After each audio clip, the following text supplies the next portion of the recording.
이제 이어가볼 경기는 앞서 말씀드렸던 대로 테네시 타이탄스와 뉴잉글랜드 페이트리어츠의 경기인데요. 사실 저는 이 경기 타이탄스 승리를 예상을 했습니다. 이미 뭐 이제 말씀을 드려서 알고 계시겠지만, 물론 이제 뭐 영레발이라는 단어 혹시 들어보셨어요? 영레발. 네. 설레발의 뭐 반대 그런 건가요? 그렇죠. 설레발은 필패다라는 얘기 들어보셨죠? 그런가요? 그래서 이제 사실 영레발이다라는 이제 그런 표현을 쓰곤 하는데 뭐 그런 의미도 있습니다만 사실 지난주 같은 경기력이면 페이트리어츠가 이 경기 이기기 쉽지 않다라는 생각이 들었고 일단 저는 이번 플레이오프를 좀 마음을 내려놓고 편하게 보기로 했습니다. 다음 주에 입고 오실 수도 있겠네요. 그럼요. 충분히 가능하죠. 네, 그런데 이제 뭐 마음만은 응원하지만 제가 봤을 때 쉽지 않을 것 같은 경기다라는 생각이 들었고 올 시즌에 20점 이상을 허용했던 경기에서 페이트리어츠가 전패예요. 그러니까 반대로는 이제 20점만 안 내주면 이긴다라는 얘기가 되겠는데 그렇죠. 결국 이제 수비가 이 경기에 향방을 가를 것 같다라는 생각이 들고요. 사실 이제 이즈만 의원이 카우보이스를 얘기할 때 빼놓지 않고 하는 얘기가 있잖아요. 어떤 거요? 지고 있으면 역전하기 힘들다. 근데 그 공식이 이 경기에서 통용된다는 생각이 드는 게 뭐냐면 일단은 뉴잉글랜드 페이트리어츠가 강점이 있는 부분은 올 시즌만 놓고 봤을 땐 수비, 특히나 이 턴오버를 유발해내는 능력이잖아요. 근데 그게 가능하려면 상대가 이제 패싱 공격 위주로 좀 나와줘야 되는데 타이탄스는 데릭 헨리라는 정말 강력한 러싱 자원을 보유를 하고 있고 펌블 유도하면 되죠. 물론 펌블을 유도할 수 있겠지만 어쨌든 이제 조금 더 강점이 있는 쪽은 인터셉션이니까 그렇게 본다면 이제 타이탄스가 큰 리드를 가져가면 그리고 이제 데릭 헨리 위주의 어떤 공격을 이어가게 된다면 뉴잉글랜드 페이트리어츠가 그 빈약한 공격력으로 이 승부를 뒤집기는 어렵지 않겠느냐 이런 생각이 좀 들었습니다. 뭐 캐스터 말씀 안 해주시나요? 맞죠. 이 경기는 이제 CBS의 넘버원 팀, 짐 낸츠, 서니 러머 그리고 트레이시 울프슨 리포터 이 세 명의 중계진이 이제 진행을 하게 되는데 참 또 역시나 이 중계팀은 이 토니 로모의 예측 중계 이게 굉장히 좀 볼만하죠. 우리 토니. 제가 상당히 좋아하는 우리 토니. 네. 그리고 제가 이제 몇 가지 관전 포인트를 좀 뽑아봤습니다. 일단은 타이탄스의 감독 마이크 브레이블이 포스트 시즌 데뷔전이에요. 그렇죠. 네. 반면 뉴잉글랜드 페이트리어츠의 이 빌 벨리치 감독은 정말 이렇게 산전수전 다 겪은 감독이잖아요. 와, 이 포스트 시즌에 이제 기록을 잠깐 찾아봤는데 42경기를 나와서 31승을 기록했어요. 네. 최다승 아닌가요? 그렇죠. 최다 출장의 최다승. 뭐 그 승수가 늘어날 것 같다는 생각은 잘 안 드는데 뭐 어찌 됐든 뭐 그리고 또 하나 이제 봐야 될 포인트는 라이언 테너힐, AJ 브라운, 데릭 헨리의 삼각편대와 올 시즌 이제 그 수비팀 랭킹 1위에 올라 있는 뉴잉글랜드 페이트리어츠 수비팀이 맞대결을 펼치게 된다는 점. 어디가 이길까라는 생각이 좀 들게 만드는 그런 이 맞대결이 아닌가 싶습니다. 네, 맞습니다. 저희 관전 포인트는 이 정도로 정리를 했고요. 상당히 잘 짚어주신 것 같아요. 저도 이제 좀 이 경기 좀 말씀을 드려보면 일단 브레이블 감독의 이제 뭐 플레이오프 데뷔전이라고도 말씀해 주셨는데 또 재밌는 거는 마이크 브레이블이 선수 때는 페이트리어츠 라인베커였거든요. 맞아요. 그래서 페이트리어츠 선수로서 슈퍼볼 3회 우승이나 했던 선수인데 이제는 본인이 뛰었던 팀을 상대로 플레이오프 데뷔전을 치르고 스승인 벨리첵을 상대로 그 데뷔전을 치르게 됐습니다. 그리고 말씀하신 것처럼 이제 양 팀의 최근 경기력만 놓고 보면 사실 이제 타이탄스의 승리를 예상할 분들이 많은 것 같아요. 근데 이제 그게 그런 생각들이 라스베가스 시저스 팰러스에서 발표하는 슈퍼볼 베팅 확률에도 반영이 된 것 같아요. 그래서 무슨 얘기냐면 지금 레이븐스가 2대1로 가장 확률이 높고요. 그 다음이 칩스가 3대1, 49ers가 7대2, 세인츠가 6대1 이런 식으로 나가거든요. 페이트리어스가 20대1밖에 안 돼요. 5%잖아요. 5%. 근데 제가 뉴잉글랜드가 이렇게 확률이 낮았던 적이 언젠가 싶을 정도로 참 의외다라고 생각이 되는데 그게 말씀하신 것처럼 최근 경기력이 반영된 것 같다라는 생각이 듭니다. 그래서 양 팀을 좀 비교를 해보면 일단 타이탄스는 뭐 저희가 여러 차례 얘기했지만 라이언 테니힐이 투입된 이후에 성적이 상당히 좋았죠. 그래서 이제 팀 성적이 7승 3패 그다음에 경기당 30.4점을 기록하면서 리그 4위 그리고 데릭 헨리는 리그 러싱 타이틀을 차지할 정도로 큰 활약을 펼쳤고요. 또 중요한 거는 신인 선수인데도 와이드 리시버 AJ 브라운이 상당히 큰 스타로 발돋움하면서 최근 6경기에서 4경기에서 100야드 이상을 기록하면서 좋은 플레이메이커로 발돋움하고 있다. 네, 그러면서 이제 루키 오브 더 이어 후보에도 네. 올라 있죠. 그리고 이제 테나힐 전에는 묻혀 있었던 무명에 가까웠던 타이드엔드 자누 스미스도 지금 이제 스타급 플레이어로 발돋움하고 있다라는 게 상당히 좀 인상이 깊죠. 네. 근데 이제 테나힐이 이렇게 뭐가 이렇게 좀 낫길래 마리오타보다 이렇게 그 타이탄스 공격이 달라졌냐라는 거를 좀 말씀드려보면 사실 포켓 안에서의 움직임은 사실 두 선수 다 좋죠. 마리오타도 특히 이제 러싱도 잘하는 쿼터백인데 그 포켓 안에서의 디시전이 훨씬 빠른 것 같다. 그래서 그 패스 러시가 왔을 때 반응하는 거나 그거에 따라서 내가 어떻게 해야겠다라는 의사결정이 빨라서 그 패스 릴리스도 훨씬 빠르고요. 그거에 따라서 공격 효율성이 좀 좋아지는 것 같다. 네. 그러면서 서드 다운 컨버전 레이트, 레드존 효율성이 현저히 좋아졌고 특히 이제 눈에 띄는 거는 그 전에는 이제 레드존에서 터치다운 퍼센티지가 리그 19위였는데 네. 테너힐이 투입된 이후에 리그 1위예요. 그 정도로 효율성이 높아졌다는 거고 또 재밌는 거는 헨리가 잘하면 이긴다. 그래서 데릭 헨리가 100야드 이상 러시안 경기에선 전승이다. 라고 말씀드릴 수 있고 네. 그다음에 또 어쨌든 이제 테너힐 투입 이후에 또 강세를 띠고 있다는 게 어떻게 또 나타나고 있냐면 강팀으로 분류할 수 있는 치프스를 꺾었고요. 네. 그다음에 세인츠에게도 14대 0까지 앞서다가 대등한 경기를 펼쳤지만 아쉽게 패했던 그러니까 그 정도는 이제 사실 이제 강팀들과 승부할 만할 전력이 됐다. 근데 재밌는 거는 그렇게 공격력이 이렇게 좋아져서 팀 어쨌든 성적은 좋아지고 있는 동안 수비력은 이상하게 좀 약해졌어요. 근데 재밌는 게 테너힐 이전에는 경기당 15.3실점. 네. 그러면서 리그 3위, 4위 정도의 수비였거든요. 근데 테너힐이 투입된 이후에 패스 디펜스가 상당히 안 좋아져서 이 롱플레이, 빅플레이를 많이 내주면서 패싱 디펜스가 상당히 취약하면서 경기당 실점 25점을 거의 10점 가까이 뛰었어요. 그러면서 리그 랭킹이 24위까지 떨어졌다. 이게 상당히 좀 이례적으로 보이고요.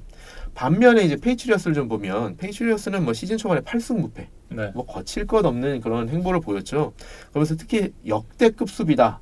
그래서 우리 그때 왜 닌자 거북이 뭐 얘기도 했지만 상당히 어쨌든 역대급 수비가 화제가 되면서 뭐 거칠 것 없는 그런 뭐 파죽지세 행진을 펼쳤는데 네. 그때는 경기당 득점도 31.3점이었어요. 그래서 그때만 해도 뉴잉글랜드의 공격에 대해서 크게 뭐 이렇게 우려를 하는 목소리 많지는 않았죠. 그렇죠. 그런데 과연 이 팀을 누가 이기겠느냐라고 할 찰나에 갑자기 이제 필립 돌셋을 비롯해서 리시버들 부상이 막 이렇게 쌓이고 그다음에 러싱 공격은 뭐 시즌 내내 계속 안 됐는데 탐 브레이디의 기량까지 떨어지면서 사실 이제 공격력이 급격히 기량 저하를 나타냈죠. 그러면서 후반기에는 보면 4승 4패. 경기당 득점이 21.3점. 그러니까 경기당 10점 가까이 떨어진 거죠, 득점력이. 그러면서 상당히 좀 공격이 취약해지면서 이제 우리 김민준 아나운서를 비롯해서 많은 우려의 목소리가 나오기 시작했는데 공격이 이렇게 안 좋아지다 보니까 수비에도 영향을 미친다는 거죠. 그래서 공격이 3앤아웃이 잦아지고 맞아요. 금방 공을 넘겨주다 보니까 수비도 조금씩 지치고 노출되는 시간이 많아지니까 수비도 효율성이 떨어지더라. 그 전반적으로 팀 전체의 경기력이 안 좋아졌다. 네. 라고 뭐 이렇게 말씀드릴 수 있고 특히 정점을 찍은 것은 17주자 마이애미한테 패했다. 제가 그 경기를 보면서 그 이진만 위원의 그동안의 마음을 좀 이해할 수 있을 것 같더라고요. 제스한테 졌다고 놀리던 그때가 생각이 나시나요? 그러니까요. 제가 그렇게 놀리지 말아야겠다 반성을 좀 했습니다. 네. 어제 이제 그런 것을 이제 보면서 이제 앞서 말씀드렸던 것처럼 페이트리어스가 타이탄스를 이기기가 좀 쉽지 않겠다라는 생각을 하기가 좀 쉬울 것 같아요. 근데 이제 저는 이렇게 좀 말씀을 드리고 싶습니다. 플레이오프는 다르다. 말씀드린 것처럼 정규 시즌이나 그 어떤 그 팀들의 최근 트렌드를 완전히 무시할 수는 없지만 플레이오프에 가면 한 플레이 한 플레이의 중요성이 커지고 네. 선수들만이 아니라 코칭 스텝의 어떤 그 진지함, 긴장도가 몇 배가 되기 때문에 이 정규 시즌과는 상당히 다른 방식으로 경기가 운영이 된다. 그래서 이제 다른 시즌이다, 새로운 시즌이다라고 말씀을 드리는데 그런 걸 이제 또 생각해볼 요소로 작용을 할 만한 게 뭐가 있냐면 테너힐이 플레이오프 진출이 처음이에요. 또 말씀드렸던 AJ 브라운 신인이기 때문에 당연히 처음이고 네. 반면에 뉴잉글랜드, 벨리책, 브레이디 이 선수들 이 감독한테는 연례 행사죠. 그러면서 뭐 이런 플레이오프 경험이 멘탈에 그리고 경기력에 미치는 영향이 엄청나거든요. 그래서 그걸 절대 무시할 수 없다라는 생각을 하고요. 두 번째로 플레이오프에 가면 뭐가 중요하다? 수비죠. 그러니까 야구는 포스트 시즌 가면 투수 싸움 되듯이 풋볼에서도 이런 격언이 있잖아요. 디펜스 윈스 챔피언십. 그래서 플레이오프 가면 수비가 강한 팀들이 훨씬 유리해진다라고 네. 생각해 볼 수 있고, 또 하나 중요한 게 뭐가 있냐면 이 경기가 펼쳐지는 장소가 장소인 만큼 이 홈필드 어드밴티지가 상당히 중요한데 날씨가 상당히 중요하다. 그래서 제가 이날 경기가 펼쳐지는 토요일 저녁 팍스보로 일기예보를 좀 찾아봤어요. 어떨려나 하고 찾아봤는데 네. 아주 춥진 않아요. 그러니까 최저 기온이 섭씨 기준으로 0도 정도 될 것 같다고요. 그러니까 아주 춥진 않은데 비 올 확률이 90%. 그리고 이게 저녁 늦게는 비가 눈으로 바뀔 가능성이 있다. 이게 상당히 중요한 변수가 될 수 있죠. 그렇죠. 그래서 이런 거를 보면 이런 것들 제가 지금 말씀드린 것들 포스트 시즌에 관련된 이런 것들을 종합해서 보면 제일 먼저 생각할 수 있는 게 뭐냐면 타이탄스 입장에서 테네일 중심의 패스 공격이 잘 안 될 가능성이 높다. 날씨도 날씨고. 네. 그래서 만약에 진짜 비가 오고 심지어 눈이 온다 그러면 테네일의 패스 자체가 쉽지 않을 수도 있다. 그리고 넘버원 와이드 리시버로 떠오른 AJ 브라운을 스테판 길모어가 지워버린다 그러면 나머지 리시버들, 그러니까 코리 데이비스, 아담 험프리스, 그리고 이제 아까 말씀드렸던 타이랜드 자노 스미스 등을 제이슨 맥커티, 데빈 맥커티, 그다음에 제이씨 잭슨, 패트릭 척 등이 충분히 막아낼 수 있을 것 같다. 그렇게 되면 그 타이탄스 공격은 그 데릭 헨리 중심의 러닝 공격으로 갈 수밖에 없는데, 헨리가 그 최근에 이제 뉴잉글랜드 페이트리어스의 수비를 보면 경기당 95야드밖에 허용하지 않는 리그 6위의 나름 탄탄한 러싱 수비거든요. 게다가 러싱 공격이 올 거다라고 예상이 되는 상황에서 집중이 되는 상황에서 과연 데릭 헨리가 그 페이트리어스의 디펜시브 라인과 라인베커들, 그러니까 로렌스 가이, 디트릭 와이스, 데니 쉘튼, 그리고 단테이 하이타워, 이런 수비수들의 집중 수비를 뚫어낼 수 있느냐, 그런 날씨에서.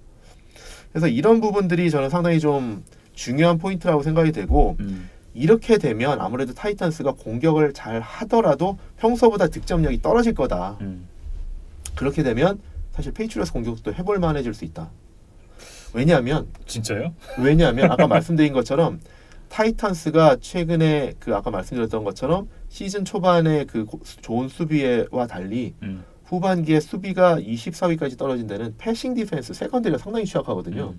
그래서 그 취약한 세컨더리를 상대로 줄리안 에델만만이 아니라 모하메드 사누, 그 다음에 최근에 버펄로 상대로 다시 이제 부활했던 렉스 버케드, 이런 선수들이 그 언더니스 숏 패싱 게임을 풀어간다고 그러면 의외로 그 숏 패싱 게임을 중심으로 한 패싱 공격이 풀릴 수가 있다. 그리고 그런 상황에서 이따금씩 필립 돌셋한테 롱패스 던진다. 지난주에도 마이애미 상대로 했을 때 필립 돌셋이 50야드 캐치가 하나 있었거든요. 그러니까 이런 것들이 풀린다고 하면 경기 알 수 없게 된다. 그래서 저는 이런 경기가 전개된다고 그러면 최근에 뉴잉글랜드가 실망스러운 경기를 보이긴 했지만 이런 승부에서는 여우 빌 벨리책 쪽으로 나는 기울어 보겠다. 그래서 저는 더 이제 뭐 디비전 라운드, 뭐 챔피언십 라운드 가면 모르겠지만 이 와일드 카드 라운드, 특히 17주차에서 마이애미한테 패한 뉴잉글랜드가 빌 벨리책의 그런 어떤 쪼임 속에서 한 주를 보내면서 임하는 경기에서 또 패하진 않을 것 같다. 네. 이런 플레이오프 경기에서 아까 말씀드린 그런 여건들과 그런 변수가 있는 상황에서. 그래서 저는 페이트리어스의 승리를 예상해 봅니다. 저도 그랬으면 좋겠는데요. 근데 한 가지 변수가 재밌는 게 있어요. 그러니까 재밌는 거 변수 하나가 뭐냐면 예전에 뉴잉글랜드가 플레이오프에 가서 아슬아슬한 경기가 있을 때는 상당히 믿을 수 있었던 게 뭐냐면 아담 베네테리, 스티븐 거스카우스키라는 역대급 키커 2명이 있었어요. 근데 지금은 만약에 키커한테 승부가 떨어지는 그런 경기가 된다. 그러면은 예전 같은 그런 클러치 키킹 게임은 없다. 네. 그래서 그게 또 하나의 변수가 될 수는 있다라는 건 좀 말씀을 드리고 싶습니다. 네. 어찌됐든 이제 뭐 페이트리어츠의 승리를 예상을 하셨는데 물론 그렇게 된다면 좀 좋겠지만 어쨌든 참 쉽지 않은 경기가 될 것 같다라는 생각이 들고요. 그거 아시죠? 뉴잉글랜드 페이트리어츠가 퍼스트 라운드 바이를 얻지 않았을 때 슈퍼볼 간 적이 없어요. 네. 그리고 챔피언십에서도 이긴 적이 단 한 번도 없어요. 그렇죠. 네, 그렇기 때문에 이번 플레이오프가 저는 개인적으로 참 쉽지 않을 것이다. 그래서 제가 이제 처음에 내려놓고 볼 것이다라는 말씀을 드렸던 것도 사실 그런 게 좀 배경에 깔려 있거든요. 그렇죠. 네. 이 경기는 와일드카드 경기니까. 네. 하지만 또 타이탄스가 이 8분 안에 28점을 낼 수 있는 그렇죠. 또 무지막지한 공격력을 갖고 있는 팀이니까 그렇죠. 네. 공격력은 무서운 팀이긴 하죠. 네. 네. 걱정이 됩니다. 아무튼 네. 네. 저는 타이탄스의 승리를, 이즈만 위원은 이제 페이트리어츠의 승리를 예상을 했습니다. 다음 살펴볼 경기는 이제 미네소타 바이킹스와 이 뉴올리언스 세인츠가 되겠는데요. 이 경기들로 저희는 계속해서 이어드리겠습니다.